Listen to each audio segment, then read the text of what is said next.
Capítulo 18. Trata do 4º grau de oração. Começa a declarar, de modo excelente, a grande dignidade a que o Senhor eleva a alma que está neste estado. Serve de estímulo aos que tratam de oração para se esforçarem a chegar até um alto estado, pois se pode alcançar na terra, não pelos próprios merecimentos mas por bondade do Senhor. Leia-se com atenção, pois é descrito muito delicadamente e apresenta coisas muito importantes. O Senhor me ensine palavras com que possa dizer alguma coisa sobre a 4ª água. Bem preciso é o seu favor, mais ainda de que para a anterior, na qual a alma ainda sente não estar morta de todo. E podemos assim dizer, pois embora o esteja o mundo, tem, no entanto, como já se disse, sentidos para compreender que está na terra e sentir sua soledade e aproveita-se do exterior para dar a entender aquilo que está sentindo, sequer ao menos por sinais.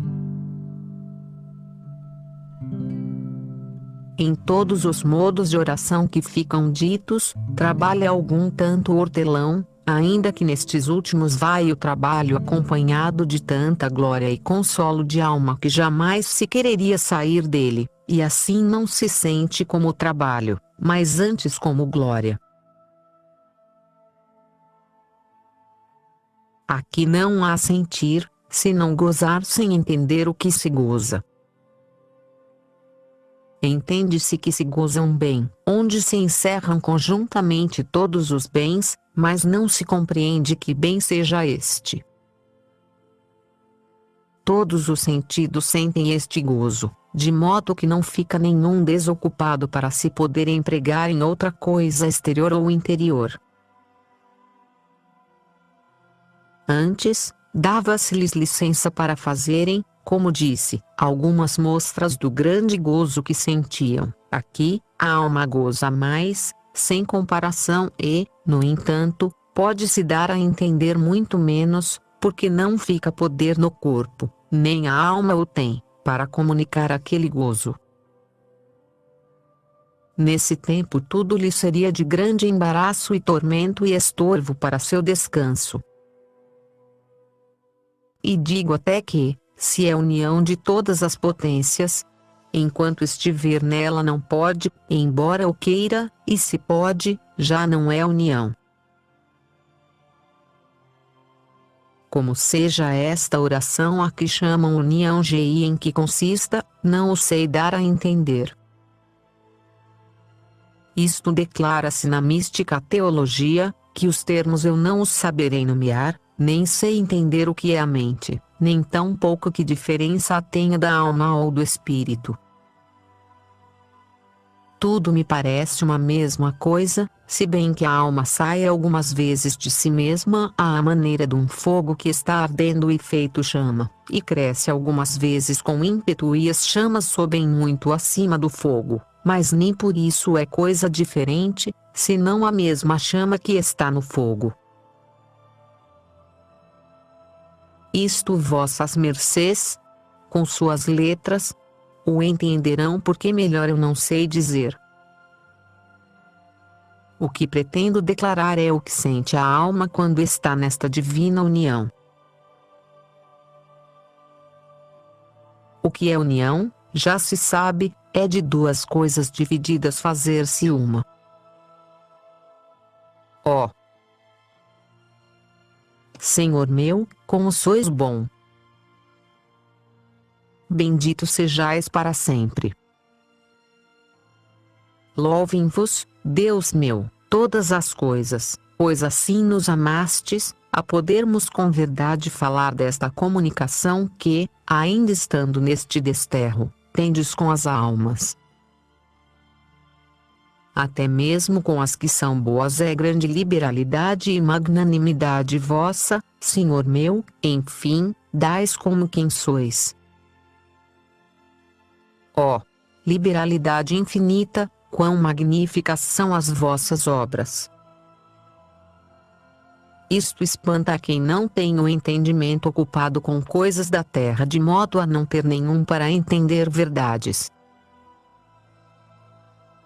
Mas, que façais mercês tão soberanas a almas que tanto vos ofendem, por certo que a mim isto faz que se me acaba o entendimento e, quando chego a pensar nisto, não posso ir adiante. Para onde há de ir que não seja voltar atrás? Dar-vos graças por tão grandes mercês, não sabe como. Em dizer disparates, acho alívio algumas vezes. E muitas, em acabando de receber estas mercês ou quando Deus mais começa a fazer. Pois uma vez nelas, já tenho dito não há poder para nada. Acontece-me dizer, Senhor, olhai ao que fazeis, não esqueçais tão depressa meus tão grandes males. Já que para me perdoardes, os tendes olvidado, suplico-vos que, para pôr limite nas mercês, deles vos recorteis. Não ponhais, Criador meu, tão precioso licor em vaso tão quebrado, pois já tendes visto, de outras vezes, que o torno a derramar. Não ponhais tesouro semelhante onde ainda não está perdida de todo, como deveria estar, a cobiça das consolações da vida, pois gastá-lo há mal. Como confiais a defesa desta cidade e as chaves da fortaleza ao cai de tão cobarde que, ao primeiro embate dos inimigos, os deixa entrar dentro. Não seja tanto o vosso amor, ó Rei eterno, que ponhais em risco joias tão preciosas. Parece, Senhor meu, dar-se assim ocasião a que se tenham em pouco, pois as colocais em poder de criatura tão ruim, tão baixa, tão fraca e miserável e de tão pouco valor. Pois, se bem que trabalhe para não as perder com o vosso favor, e não pequeno precisa de ser, conforme sou. Não posso com elas dar ganho a ninguém, enfim, mulher e não boa, senão ruim. Dir-se-ia que não só se escondem os talentos, mas que se enterram, pondo-os em terra tão desprezível. Não costumais vós, Senhor, fazer semelhantes grandezas e mercês a uma alma senão para que aproveite a muitas. Já sabeis, Deus meu, que, com toda a vontade e todo o coração vos suplico e tenho suplicado algumas vezes e o tenho por bem de perder o maior bem que se possui na terra, para que vós façais estas mercês a quem mais aproveite com este bem, a fim de que cresça a vossa glória.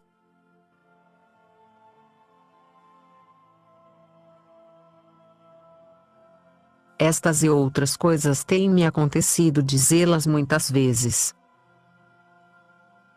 Via depois a minha insensatez e pouca humildade, porque bem sabe o Senhor o que convém e que não havia forças em minha alma para se salvar, se Sua Majestade, com tantas mercês, nela não as pusesse. Também pretendo dizer as graças e os efeitos que ficam na alma e o que ela por si mesma pode fazer ou se contribui para chegar a tão alto estado. Acontece vir esta elevação de espírito ou junção com o amor celestial. A meu entender, é diferente a união do levantamento desta mesma união. A quem não tiver experimentado este último, parecer-lhe-á que não, e a mim me parece que, apesar de ser todo um, o Senhor opera de diferente modo. No voo de espírito cresce muito mais o desapego das criaturas. Eu tenho visto claramente ser particular mercê, embora, como tenho dito, seja tudo a mesma coisa ou o pareça, também um fogo pequeno é fogo, tal como um grande, e bem se vê a diferença que há de um ao outro. num fogo pequeno, antes que um pequeno pedaço de ferro se ponha em brasa passa muito tempo, mas, se o fogo é grande, embora seja maior o ferro, em muito pouquinho tempo perde, na aparência, a natureza que tem. É assim, a meu parecer, nestes dois modos de mercês do Senhor, e sei que, quem tiver chegado a arrombamentos, o entenderá bem. Se o não tiver experimentado, parecer-lhe-á desatino, e bem pode ser que o seja, porque querer urnar como eu falar em coisas tão altas e dar a entender algo daquilo de que parece até impossível haver palavras para o começar a dizer, não é muito que desatine. Mas creio que o Senhor me há de ajudar, pois sabe Sua Majestade que, depois de obedecer, a minha intenção é de engolosinar as almas com um tão sumo bem. Não direi coisa que não tenha experimentado muito. E assim é que, quando comecei a escrever desta última água, mais impossível me parecia saber tratar alguma coisa dela do que falar em grego, pois tão dificultoso é. Com isto, deixei tudo e fui comungar.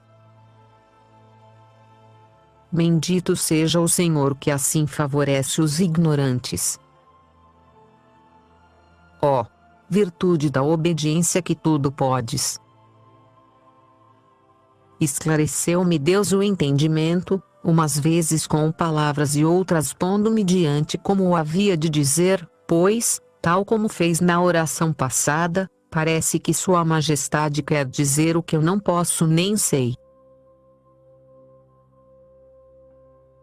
Isto que digo é inteira verdade e assim, o que for bom, é sua doutrina, o mal, está claro, é deste pélago de males que eu sou. E assim digo que se houver pessoas que tenham chegado às coisas de oração que o Senhor tem feito mercê a esta miserável, e muitas deve haver, se quiserem tratar destas coisas comigo, parecendo-lhes descaminhadas, o Senhor ajudará a sua serva para sair avante com sua verdade. Falemos agora desta água que vem do céu, para com sua abundância encher e fartar todo este horto. Se o Senhor nunca deixasse de a dar quando dela houvesse necessidade, já se vê o descanso que teria o hortelão. E se não houvesse inverno, mas sempre tempo ameno, sem nunca faltarem flores e frutas, já se vê o deleite que teria. Mas, enquanto vivermos, é impossível, sempre há de haver o cuidado de, quando faltar uma água, procurar outra. Esta do céu vem muitas vezes quando mais descuidado está o hortelão. Verdade é que, nos princípios, quase sempre é depois de larga oração mental que, de um grau a outro, o Senhor venha tomar esta visita e a pô-la no ninho, para que descanse. Como a tem visto voar muito tempo, procurando com o entendimento e a vontade e com todas as forças buscar a Deus e contentá-lo, quer dar-lhe o prêmio ainda nesta vida.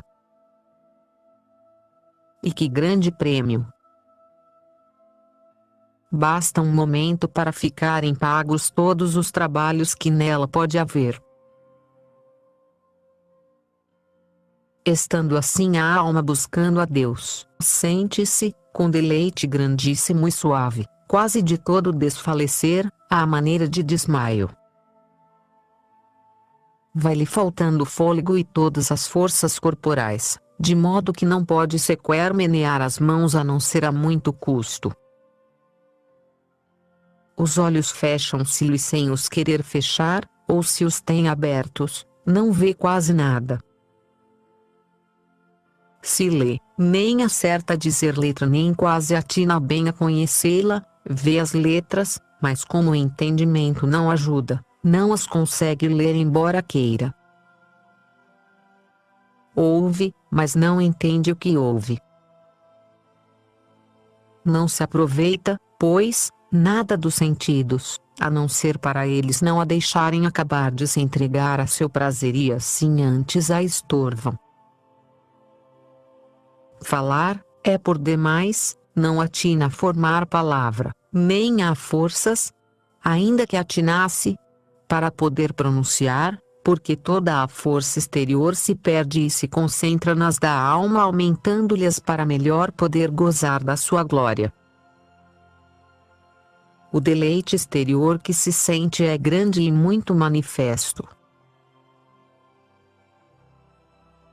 Esta oração, por longa que seja, não faz dano, pelo menos a mim nunca fez. Nem me recordo ter meu Senhor feito alguma vez esta mercê, por mal que então estivesse, que me sentisse pior, antes ficava com grande melhoria. Mas, que mal pode fazer tão grande bem? São tão manifestas as operações exteriores, que não se pode duvidar que grande foi a causa, pois assim tirou as forças com tanto deleite para as deixar maiores. Verdade que nos princípios passa em tão breve tempo. Pelo menos a mim assim acontecia que, quando assim passa com brevidade, nem estes sinais exteriores, nem a falta de sentidos, se dão tanto a perceber. Mas bem se compreende pela abundância das mercês, que foi grande a claridade do sol que esteve na alma, pois assim a derreteu. E note-se isto, por longo que tenha sido o espaço de tempo em que a alma esteve nesta suspensão de todas as potências, é bem breve a meu parecer. Quando estivesse meia hora, é já muito, eu, segundo julgo, nunca estive tanto. Verdade que mal se pode calcular o tempo que se está, pois então não se dá conta, mas digo que, duma assentada, sem que volte-se alguma potência, é muito pouco tempo. A vontade é que segura a teia, mas as outras duas potências depressa voltam a importunar. Como a vontade está quieta, volta-se de novo a suspender e assim se ficam outra vez um pouco e depois tornam a reviver. Nisto podem-se passar algumas horas de oração e passam-se de fato, porque, começando as duas potências a embriagar-se e a gostar daquele vinho divino, com facilidade se tornam a perder, para muito mais ganharem, e, acompanhando a vontade, gozam todas três. Mas, neste estarem de todo perdidas e em nada terem imaginação, pois a meu parecer também esta se perde de todo, digo que é por breve espaço. Contudo não voltam a si totalmente que não possam estar algumas horas como que desatinadas, voltando Deus, pouco a pouco acolhê-las a si. Venhamos agora ao interior, ao que a alma aqui sente. Diga-o, quem o sabe, pois nem se pode entender, quanto mais dizer. Estava eu pensando, depois de comungar e de sair desta mesma oração que descrevo, quando quis escrever isto, o que fazia a alma nesse tempo. Disse-me o Senhor estas palavras: desfaz-se toda, filha, para mais se meter em mim, já não é ela quem vive, senão eu. Como não pode compreender o que entende, é um não entender entendendo. Quem o tiver experimentado entenderá algo disto. Com mais clareza não se pode dizer por ser tão obscuro o que ali se passa. Só poderei dizer que se representa a alma estar junta com Deus e fica uma certeza que de nenhuma maneira se pode deixar de crer. Aqui faltam e se suspendem todas as potências de modo que, como tenho dito, de nenhuma maneira, se percebe a sua ação. Se a alma estava pensando em um passo da paixão, perde-o da memória como se nunca dele a tivera. Se estava lendo, não há acordo nem detença no que lia. Se reza, tão pouco. Assim é que a esta borboletazita importuna da memória aqui se lhe queimam as asas, já não mais pode esvoaçar. A vontade deve estar bem ocupada em amar, mas não compreende como ama. O entendimento, se entende, não percebe como entende, pelo menos, não pode compreender nada do que entende. A mim, não me parece que entende, porque, como digo, não se entende a si mesmo. E não acabo de entender isto. Aconteceu-me a mim a princípio que, na minha ignorância, não sabia que Deus estava em todas as coisas e, como me parecia tê-lo tão presente, parecia-me impossível deixar de crer que estivesse ali. Não podia, por me parecer quase evidente ter percebido estar ali a sua mesma presença. Os que não tinham letras me diziam que estava presente só pela graça, eu não o podia crer, porque, como digo, parecia-me estar presente e assim andava com pesar. Um grande letrado da Ordem do Glorioso São Domingos tirou-me desta dúvida, dizendo-me como estava presente e se comunicava a nós, o que muito me consolou. É com acento circunflexo de notar e entender que esta água do céu, este grandíssimo favor do Senhor, deixava sempre a alma com grandes ganhos, como agora direi.